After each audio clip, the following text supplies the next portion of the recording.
One of the most important stories that Chazal tell us related to Hanukkah is the story of Chana v'shivat banea, Chana and her 7 sons,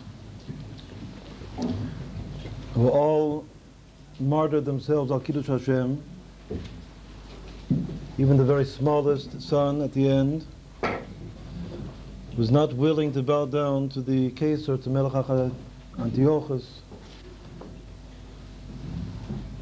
to even appear as though he's serving Avodah Zorah. Instead he gave up his life, al Kiddush Hashem.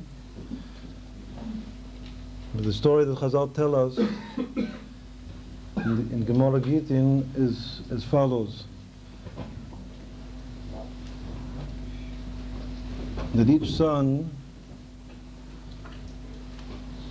the king called individually, first the oldest son, and when he told the son to bow down to Avodah Zorah, so each of the different sons in order quoted a different pasuk, a different verse from the Torah, indicating clearly from the Torah that you're not allowed, that a Jew cannot bow down to Avodah Zorah, even in a case of pikuach nefesh, that he'll have to give up his life. So what's usually not known or not thought about are the individual psukim, the 7 individual psukim that each of the children quote before the king takes them out or has them taken out to be killed. Now, many times we've explained on Hanukkah that one of the kavanos that we should have in mind each day, each evening that we light the candles, it says these candles are supposed to represent the Nes, the miracle of Hanukkah. That we know that the miracle of Hanukkah, HaKadosh Baruch Hu gave us in the merit, in the schus of the Mesirus Nefesh that the whole Jewish people had during the period before the war of the Maccabees against the Greeks. And especially this story, maybe more than any other story, represents the epitome of Mesirus Nefesh of the whole Jewish people in that period, in whose merit Hashem gave us the miracle and Hashem gave us the holiday for all times to come until Bias HaMashiach. And one of the kavanas is that after all of the 7 children, the 7 sons of Chana, gave up their lives one by one, each with his own individual posuk, his own individual hue of Mesiras Nefesh, color of Mesiras Nefesh. It's indicated and reflected by that posuk that he quoted before he gave up his life. It's even Mesiras Nefesh itself, which comes from the very highest level of the soul, the Yechidah Shebenefesh. As we know in Kabbalah and Chassidus that there are 5 levels of the soul: Nefesh, Ruach, Neshama, Chaya, Yechidah. Mesiras Nefesh comes from the very highest level, Yechidah Liyachtoch. And at that level, in one sense, we're taught in the Chassidus, there's no difference between souls. At all of the other 4 levels, each soul is individual, has his own nature, his own qualities, his own attributes. But at that level, all Jewish souls are equal. And that's why we see that when it comes to a trial, the trial of Mesiras Nefesh, all Jewish souls, whether a great Torah scholar or whether the simplest Jew that doesn't know anything, in giving up one's life, al Kiddush Hashem, all Jews are equal. And sometimes we see the forcefulness, the power of Mesiras Nefesh much more by simple Jews even than by very learned Jews, as explained the reason for this phenomenon in Hasidus itself. So at one level, all Jews are equal when it comes to Mesiras Nefesh.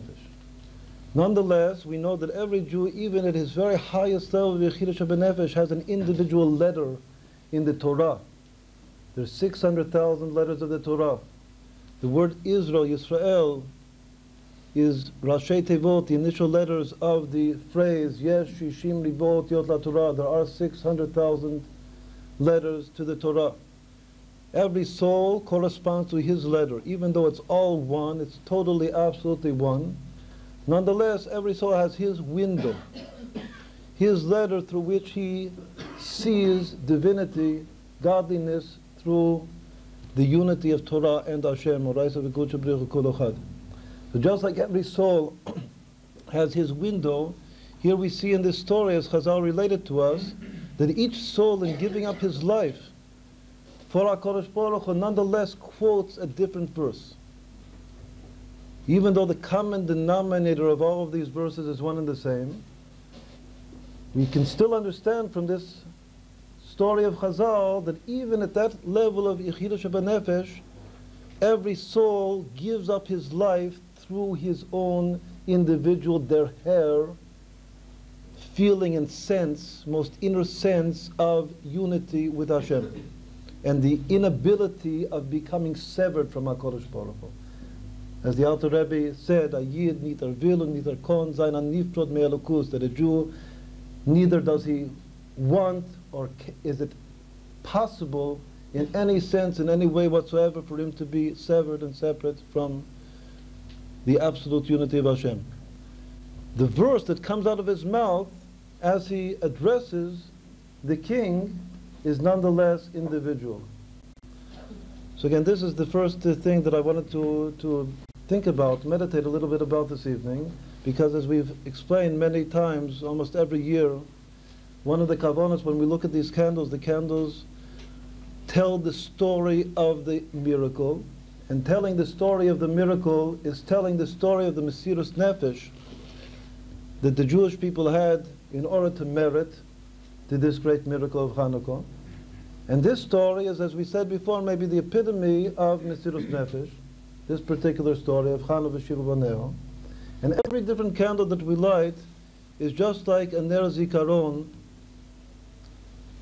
a yortzeit candle, a memory candle, ner zikaron of one of the children. As we know that a candle itself represents the soul of the Jewish being. Ner Hashem nishmat adam.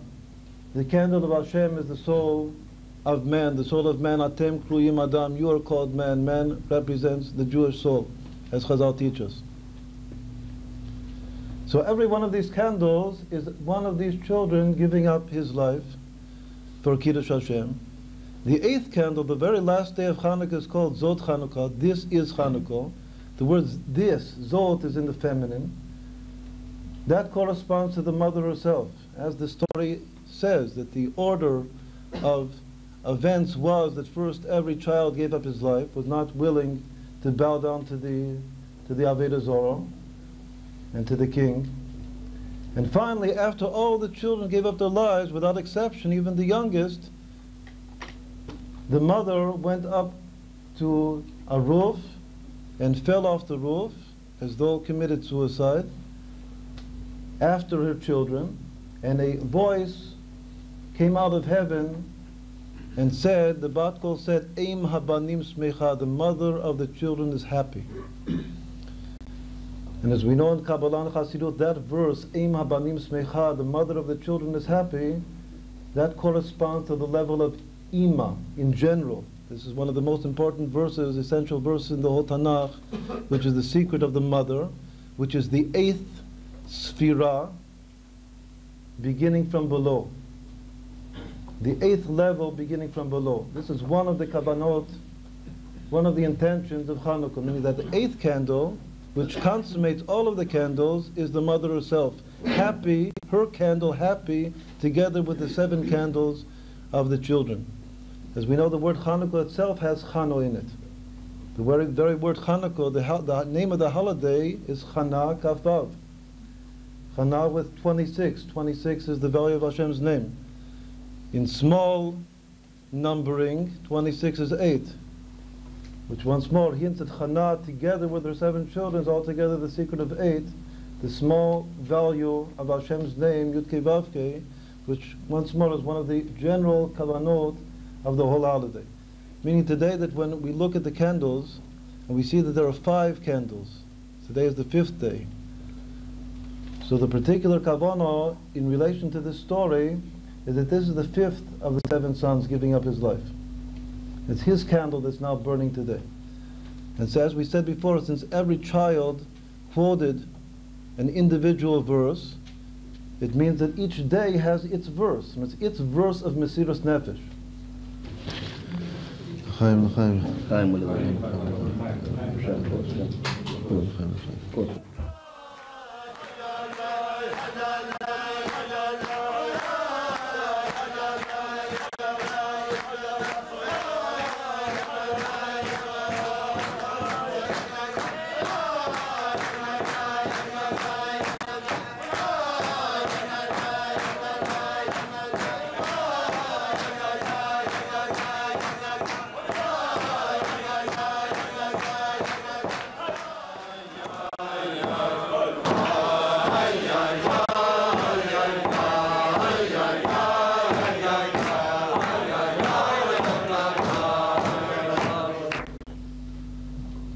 So in order to understand this now, and in order to relate explicitly to the verse of Mesiras Nefesh which is shaykh to today, we have to tell the story as Chazal related to us in Gittin. The first child, before giving up his life, when the king told him to bow down to the Avodah Zorah, he said, how can I bow down to the Avodah Zorah? It says in the Torah, Anochi Hashem Elokecha. He quoted the first of the 10 commandments. I am the Lord your God. Anochi Hashem Elokecha asher hotzeiticha me'eretz Yisrael bet avadim. That this is the commandment from which is derived the first of the mitzvot of Yisodei Torah, Aliba according to the Rambam, Ha'amanat Elokut, to believe in the existence of Hashem, of God, the Creator. So that was the verse that he quoted, the first of the 10 commandments. Then the second son came. And when the king told him to bow down to Avodah Zorah, he said, how can I bow down to Avodah Zorah? It says in the Torah, Lo yeh lecho elokim achirim al panai. He quoted the second of the 10 commandments. You shall not have to yourself any other gods other than me, except for me. Afku v'katlu. After every son, the expression of the Gemara is they took him out and they killed him. It was after he quoted the verse, and by quoting the verse, he stamped his absolute denial to fulfill the will of the king. So the quoting of the verse itself, that was his psak, his own death decision against himself. This is the way the Gemara reads, that as soon as he quoted the verse, Afku v'katlu, take him out and kill him. Then comes the third son. The third son says to the king, how can I bow down to Avodah Zorah? It says in the Torah, Zoveach le'elokim yochoram, b'yoti la'Hashem levado. Whoever offers sacrifice to a foreign god shall be wiped out of the Jewish people. Only may one serve Hashem alone. So once more, Afkul v'katlu, that's the third candle of Hanukkah, the third night of Hanukkah. So ve'ach le'elokim yochoram, b'yoti la'Hashem levado. Then the fourth child comes. King says, bow down to Avodah Zorah. He says, how can I bow down to Avodah Zorah? It says in the Torah, Lo tishtachaveh le'el acher. You shall not bow down to other gods. Afku v'katlu. Then comes the fifth child. The fifth child is today. Today is very special. We know that according to Hasidic custom, there's something very important and special in Hanukkah about the fifth candle, especially in relation to the second time the Alter Rebbe, the Baal HaTanya, was put in prison because of his revelation of the teachings of Hasidus, the teachings of the Baal Shem Tov. And his release is on the fifth candle of Hanukkah. There were apparently two stages to the release. The second time, as the Rebbe Shlito explains in one letter, that the beginning of it happened on the third candle. That's why sometimes it says the third candle, but the conclusion, the culmination, consummation of the second release is today, the fifth candle of Hanukkah. So what was the verse? What is this verse of the fifth day? Just like the verse of the first day is a very special verse. That's the first of the Ten Commandments. Anochi Hashem Elokecha. The fifth child, which is today, which means the meditation of this fifth candle this evening, he said, how can I bow down to Avodah Zorah? It says in the Torah, Shema Yisrael, Hashem Elokeinu, Hashem Echad. It says, Hear, O Israel, Hashem Elokeinu, Hashem is one. How can I possibly bow down to Avodah Zorah? That's the fifth child. Afku v'katlu. Took him out and killed him. So we see that the individual verse, once more, the individual sense of Avodah Zorah, and the denial to worship Avodah Zorah, and the willingness to give up one's life not to worship Avodah Zorah. As related to this evening, the fifth candle of Hanukkah is the secret of the verse Shema Yisrael Hashem Elokeinu Hashem Echad, which most Jews know even before they know the first commandment. Even though according to the Rambam, Shema Yisrael is the third of the mitzvot of Yesodei HaTorah after the first two commandments. It's in the logical order of commandments as the Rambam enumerates them in the beginning of Mishnah Torah. The first is believing in Hashem in general, which is the first commandment, and the second is not having other gods, the second commandment. And the third is the unity, is the belief in the knowledge, as it were, of the unity, the absolute unity of Hashem, Shema Yisrael, Hashem Elokeinu, Hashem Echad. So in the logical order of faith and knowledge of one's faith, Shema is actually, according to the Rambam, the third, or it's the second positive commandment. Nonetheless, the Gemara itself in the Talmud Yerushalmi says that the very first verse that a child is taught, the beginning of education, according to the Yerushalmi, according to the Bavli, the beginning of education is to learn the verse Torah Tziva Lanu Moshe Morashaki Elat Yaakov. Moshe Rabbeinu gave us Hashem's Torah. According to the Yerushalmi, it says otherwise. Yerushalmi says that the very first verse that a child is taught, once more that has to do with Hanukkah. Hanukkah is the holiday of chinuch, of education. According to the Yerushalmi, the essence and the basis of education is Shema Yisrael Hashem Elokeinu Hashem Echad. That's the first verse. According to the Bavli, it's the second verse, after Torah Tziva Lanu Moshe. According to the Yerushalmi, it's the very first verse. And we see that halacha l'maaseh, as we mentioned just now, that most Jews know the verse Shema Yisrael Hashem Elokeinu Hashem Echad long before they even know the first commandment of the 10 Commandments, Anochi Hashem Elokeinu v'chulu. And when most of the Jews learn and think about the verse Shema Yisrael Hashem Elokeinu Hashem Echad, even before they know that there's a commandment in the Torah to say Shema Yisrael twice a day, long before they know that commandment, and certainly long before they begin to fulfill that commandment, L'maaseh, they know either consciously or superconsciously that this is the verse that Jews would say in the time of Mesiras Nefesh. Because in general, we don't find Jews saying when they're giving up their lives, like in the Holocaust and so forth, that they yell out and cry out, Anochi Hashem Elokecha, I am Hashem, your God, the first commandment, or any of the other verses that we've quoted. But we do know, every Jew knows, that a Jew in a moment of crisis in Mesiras Nefesh cries out to Hashem, Shema Yisrael Hashem Elokeinu Hashem Echad. Like Rabbi Akiva himself had said, that when he gave up his life, when the Romans took his life, he was the greatest of the martyrs of Yiddishkeit, of the great sages.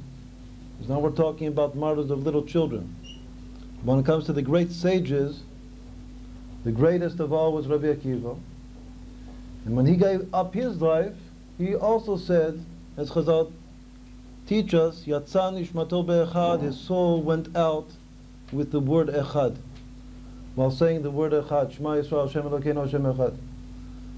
So once more we see there's something very special about this fifth night of Hanukkah, that the Mesiras Nefesh of the fifth child, according to Chazal, which corresponds to this candle, the fifth candle of Hanukkah, is in a certain way the most general, all-inclusive Mesiras Nefesh of a Jew, which is to give up his life with the Pasuk Shema Yisrael, from the forcefulness, the power of the Pasuk Shema Yisrael Hashem Elokeinu Hashem Echad. That's what the fifth child said. And then once more, after he said it, Afku v'katlu.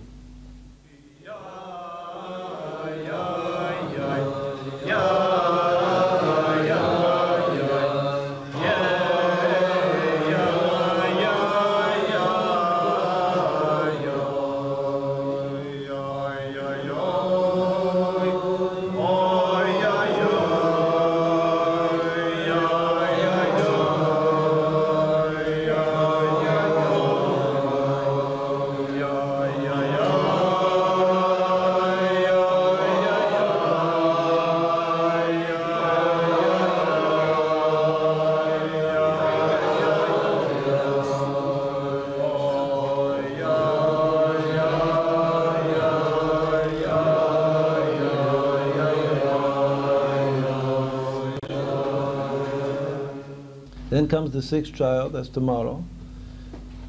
And he says to the king, how can I bow down to Avodah Zarah?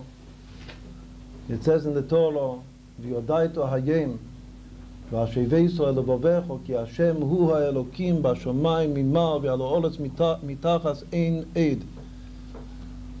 You shall know today and return to your heart. Just teach your heart, give over to your heart, that Hashem is the only God in the heavens above and on the earth below. There is no other. Afku v'katlu.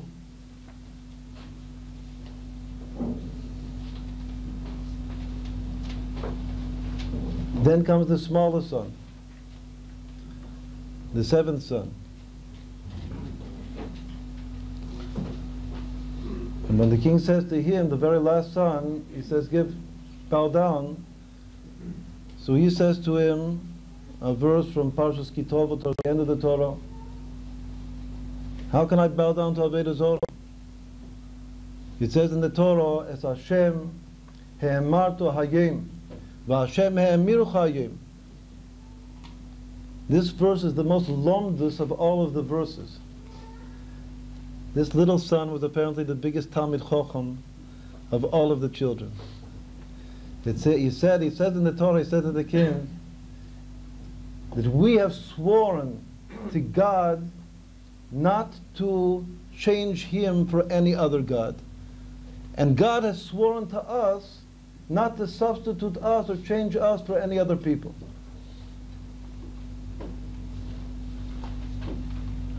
He uses the word nishba.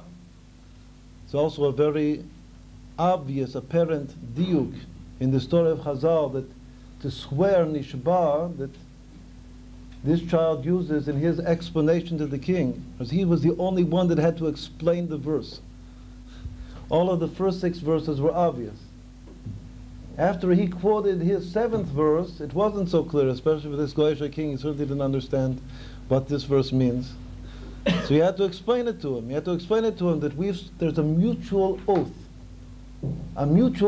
between us and God, that we won't change him and he won't change us. The word oath, nishba, comes with the same root in Hebrew as 7. So this is an obvious diuk in Chazal, that this verse and this inyan of the mutual oath, also according to grammar, if you're familiar with Hebrew grammar, the word to swear an oath is in the passive form, nishba. Literally, to swear means to become a 7, to enter into a covenant of 7. That's why it's explained, many of the Rishonim explain that swears, oaths were always, or were originally, mutual acts of 2 people swearing to one another. And the action involved was as though a passive action, that each one is entering into a bond of 7 with the other. That's why the word to swear an oath is nishba, lihi shava, from the word sheva. Kol hashvin chavivim. This is one of the secrets, that all 7s are dear. Because 7, as a number, this is something that we would have to meditate deeply upon. The number 7, the form of 7, and the implication of 7 has to do with entering into an inseverable union and pact between 2.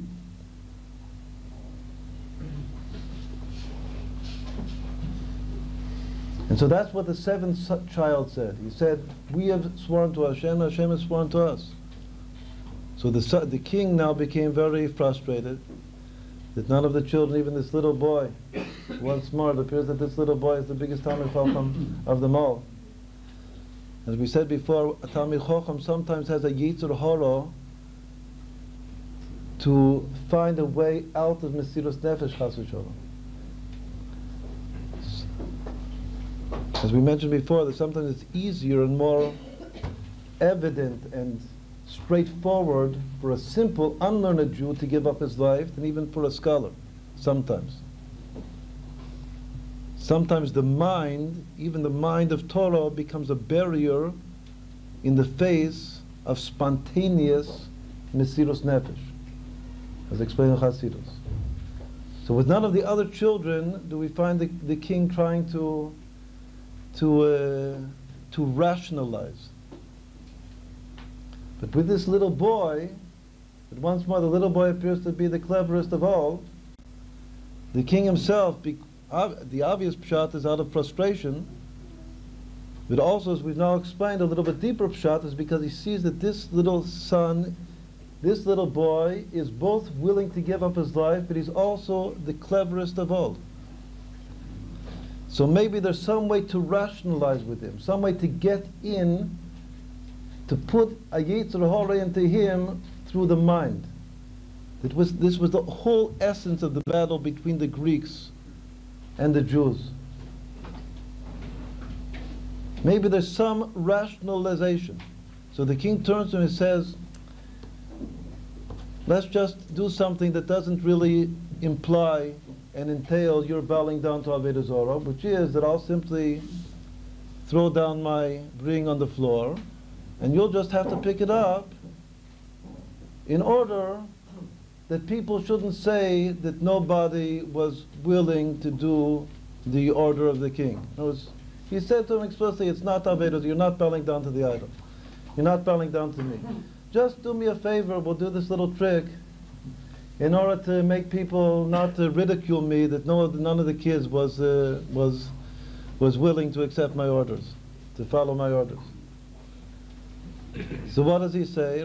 Once more, he tried to get through to him through the mind, through Greek rationalization. So what does the little boy say to him at the end? He says, the Gemara says, Chaval alecha melech, Chaval alecha Kesar. Tough luck, Kesar. He says to you, Chaval alecha Kesar.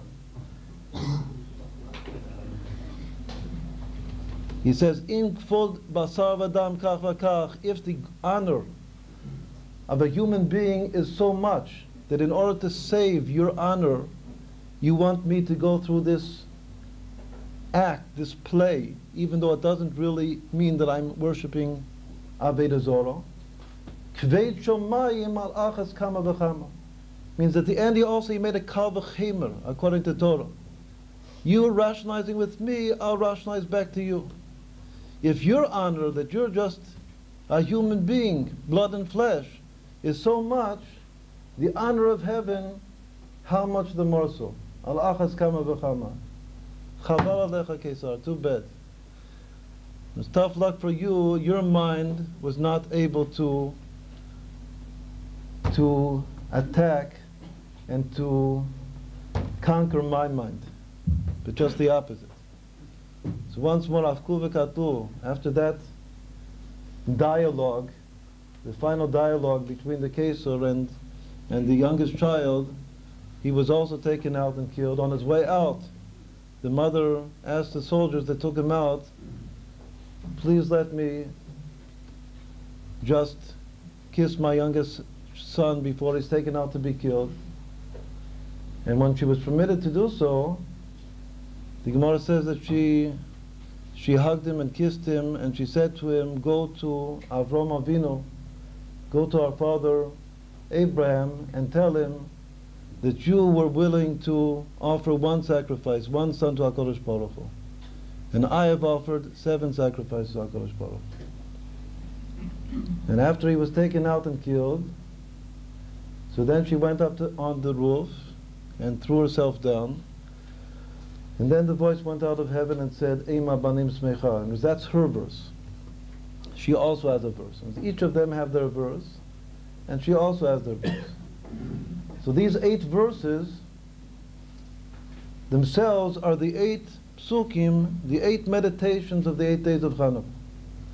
Once more, this was just to tell the story in general, in order that now we can try to relate to the very special verse which is shaykh to the day, which is Shema Yisrael Hashem Elokeinu Hashem Echad, which is one way to understand the uniqueness of this day, the fifth candle of Hanukkah, for Chassidus. And Chassidus is a special night of Hanukkah. According to the story, it's the night of Yichud Hashem, of the unification of Hashem's name, which is the pasuk of Mesirus Nefesh min hastam, mistomo, the general, the most general, all-inclusive verse of Mesirus Nefesh. L'chaim, l'chaim. We said that the pasuk of Mesirus Nefesh, of the 5th child of Chana, the Shivat Boneo, is Shema Yisrael Hashem Elokeinu Hashem Echad. And especially the most important word is clearly the last word, Echad. One, that Hashem is one. That's why the mitzvah itself is called Mitzvat HaYichud, the mitzvah of unifying Hashem, of recognizing and perceiving, as it were, Hashem's absolute unity throughout all of reality.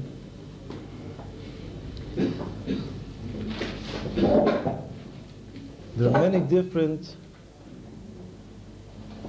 hints that relate to the 3 letters that compose the word one, Echad in Hebrew, Aleph, Chet, and Dalet. We find that Chazal, the sages themselves, which in general do not interpret words in accordance with letter analysis, nonetheless, exceptionally, in relation to the word Echad, we find explicitly in Chazal the analysis and the understanding of the word Echad based upon its 3 letters, that the Aleph is one itself, which is Alufo Sha'olam, represents Hashem, the master of the universe. And Chet is that he is one in the 7 firmaments and the earth, which together are Chet. And Dalet is that he is one in all of the four directions, extremities of the physical earth. The previous Rabbi explains it a little bit deeper, the same hint, the same remez al derech ha'avodah shel Chasidut. He says that all of the three letters of one, the three components of Echad, are three stages of the story of the soul of every Jew. But when the soul is above in its origin, apart, a chelek elo kamimal mamish, which in truth it remains eternally.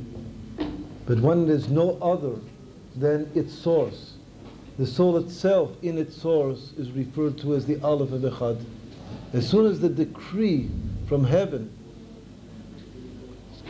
comes and rests upon the soul that you must now descend into a body in order to perform your service in the world, then the soul descends through 7 heavens, 7 spiritual realms, until it enters into the earth, which is the body, the physical body, and is born into this world. That's the chet, the descent of the soul, upon the divine decree. That's the chet of Echad. And then the dalet of Echad is the service of the soul as it itself grows and matures from being born as an infant, which means katnut mochin. It begins immature. It begins as one small candle. And then it has to mature, and its function in maturing is to spread out and reveal divine light in all of the 4 directions of the earth, as it said, Ufaratsta yama v'kedma v'tzafona v'negma, that you'll break out, break through all of the barriers of physical nature and reveal divinity in all of the 4 directions of the earth. East, west, north, and south. That's the dalet of Echad. That's the service of the soul growing up and maturing and performing its task and function on earth. This is just an example of how the 3 letters of Echad are interpreted to be a sequence of events and correspond to unifying Hashem in the world, which is the verse of Shema Yisrael Hashem Elokeinu Hashem Echad, the verse of Mesirus Nefesh, which in particular corresponds to today.